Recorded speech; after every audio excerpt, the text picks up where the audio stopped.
नमस्ते guys. पाठीमागच्या व्हिडिओमध्ये आपण केक बेक कसा करायचा आणि व्हिप क्रीम कशी करायची, त्यानंतर चॉकलेट गनाश कसे करायचे हे आपण व्हिडिओमध्ये पाहिलेले आहे. आणि आजच्या व्हिडिओमध्ये आपण पाहणार आहोत केक आयसिंग कसा करायचा, केकचे 2 समान भाग कसे करायचे हे आजच्या व्हिडिओमध्ये आपण पाहणार आहोत. तर चला तर मग व्हिडिओला सुरुवात करूया. सगळ्यात आधी आपण बेस तयार करून घेतल्यानंतर तो थोडासा खालीवरती झालेला असतो आणि तो व्यवस्थित कटिंग करायचा असेल, मग 2 त्याचे मध्यभाग बनवायचे असतील तर आपण शक्यतो धाग्यानेच ते कटिंग करायचे किंवा करवतीसारखं असतं त्याने पण कट केलं तर चालते. त्याच्यानंतर केकवरती आपल्याला शुगर सिरप अप्लाय करून घ्यायचे आहे. शुगर सिरप अप्लाय का करतात, कारण केक खाताना आपल्या टाळ्याला वगैरे चिकटू नये, तो स्मूथ असा राहावा म्हणून शुगर सिरप अप्लाय करतात आणि ते करणं गरजेचं पण असतं. त्याच्यानंतर आपण व्हिप क्रीम केकवरती आयसिंग करून घेणार आहोत व केकवरती अशी फिनिशिंग करून घेणार आहोत. आपल्याला स्पॅच्युला असेल तर ठीक, जर कोणाकोणाकडे स्पॅच्युला नसेल तर आपण पट्टीने देखील करू शकतो. त्याच्यानंतर आपल्याला हे चॉकलेट, डार्क चॉकलेट आहे ते मी किसून घेतलेलं आहे. तुमच्याकडे जर चॉकलेट नट्स असतील तर तेही तुम्ही त्यावरती टाकू शकता. त्याच्यानंतर आपण दुसरा लेयर तयार करत आहोत. दुसरी लेयर ठेवून झाल्यानंतर तीच प्रोसेस पुन्हा एकदा करायची आहे. त्याच्यानंतर आयसिंग करून घ्यायचे आहे आणि स्पॅच्युलाच्या सहाय्याने केकला फिनिशिंग करायची आहे. त्याच्यानंतर डार्क चॉकलेट मी इथे किसून टाकलेलं आहे.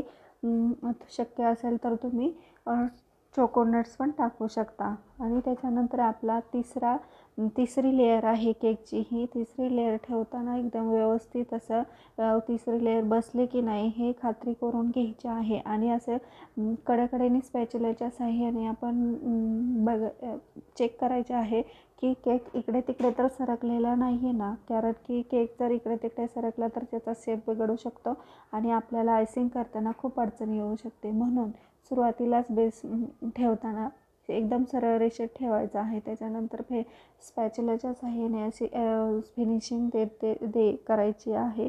आणि त्याच्यानंतर पहिल्यांदा वरती क्रीम लावून झाल्यानंतर त्या केकच्या साईडच्या बाजूला पण आपण स्पॅच्युलाच्या सहाय्याने क्रीम लावून घ्यायची आहे. अशा पद्धतीने क्रीम लावायची आहे आणि त्याला फिनिशिंग करून घ्यायचे आहे. त्याच्यानंतर असे मार्केटमध्ये क्रॉपर भेटतात, त्याच्या सहाय्याने पण आपण केकला चांगल्यारीत्या फिनिशिंग करू शकतो. अशा पद्धतीने आपण क्रॉपरच्या सहाय्याने फिनिशिंग करून घ्यायचे. हे आपला केक आता आयसिंग करून झालेला आहे.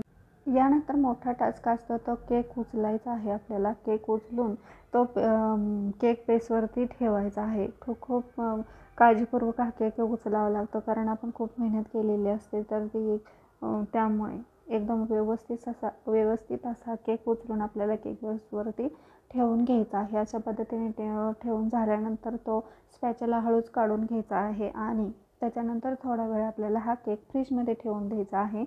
आणि केक फ्रीजमध्ये ठेवल्यानंतर आपण आता थोड्या वेळाने हा केक काढून घ्यायचा आहे. थोडा सेट झालेला आहे आणि आपण जे चॉकलेट गनाश केलेले होते ते थोडे फेटून घ्यायचे आहे, कारण ते थोडे अळलेले असते. मग नंतर थोडंसं पातळ करून घ्यायचं आहे फेटून आणि नंतर केकवरती अप्लाय करून घ्यायचं आहे.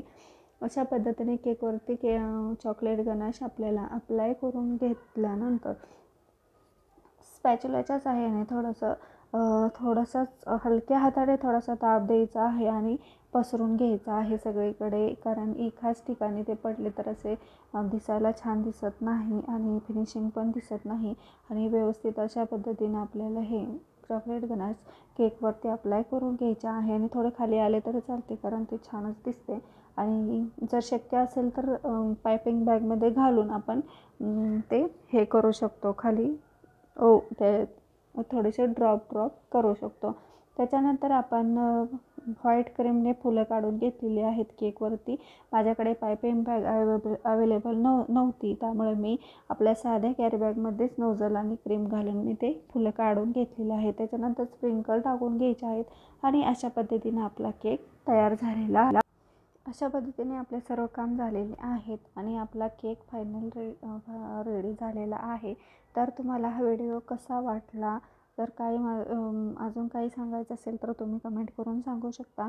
आणि व्हिडिओ आवडला असेल तर व्हिडिओला लाईक करा आणि चॅनलला सबस्क्राईब करा.